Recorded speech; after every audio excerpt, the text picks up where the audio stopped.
Guys మీ batch ఇలాంటి వాళ్ళకి తిరిగి వెళ్తే షేర్ చేయండి. ఎందుకంటే ఏడే ఫోన్ మాట్లాడిందన్నమాట. గొడవ పడితే ఇద్దరు చెన్నై ట్రిప్ అయితే వేసాడనమాట. ఇంకా సడన్ గా చెప్పగా ఇంక ఇంటికి వెళ్ళి రెడీ అయితే వచ్చేసా. అందరూ బాగుండాలి, అందులో నేను ఉండాలి. అందరూ బాగుండకపోవడానికి కారణం ఏమిటంటే అందులో నువ్వు ఉండడమే.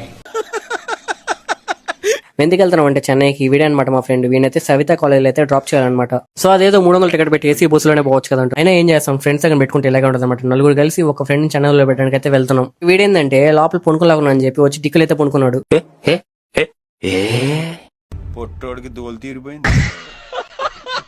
ఇంకా దీని దెబ్బకి ఇంకోసారి డిక్కీలోకి వెళ్ళాలంటే ఆలోచిస్తాడు. ఇంకా మేమందరం నైట్ అంతా నిద్రపోకుండా ఆడుకుంటూ పాడుకుంటే అయితే వచ్చేసాం. ఇంకా చెన్నైకి వచ్చినాక ఇంకా మా వాడిని అయితే జాగ్రత్తగా అయితే వదిలేసి ఇంకా వెళ్ళేటప్పుడు మా ఫ్రెండ్ ఇంకా ఒకటి ఇక్కడ ఉన్నాడు కాబట్టి వాడు పీజీ కాడికి వెళ్ళి వాడిని అయితే డ్రాప్ చేద్దాం అని చెప్పి ఇంకా డాక్టర్ ఎంజీఆర్ కాలేజ్కి అయితే తీసుకొచ్చాడు. ఇంకా లోపలికి వెళ్ళేటప్పుడు చూద్దాం అని చెప్పి మేము లోపలికి అయితే వెళ్ళాం. ఇంకా లోపలికి వెళ్ళినాక ఎంత పెద్ద కాలేజ్ అంటే యూనివర్సిటీ కదా మాత్రం ఉంటుంది. ఇంకా క్యాంటీన్ కి అయితే వెళ్ళి ఇంకా టిఫిన్ అయితే చేసాం. ఇంకా టిఫిన్ చేసే గ్యాప్ లో అయితే కాలేజ్ ఎట్టుందని చెప్పి అంతా మాట్లాడుకున్నాక ఇంకా మేమైతే బయటకు వచ్చేసాం. అసలు చెన్నై ఎంత బాగుందంటే ఇప్పుడు సీఎం ఎవరు అనుకుంటున్నారా?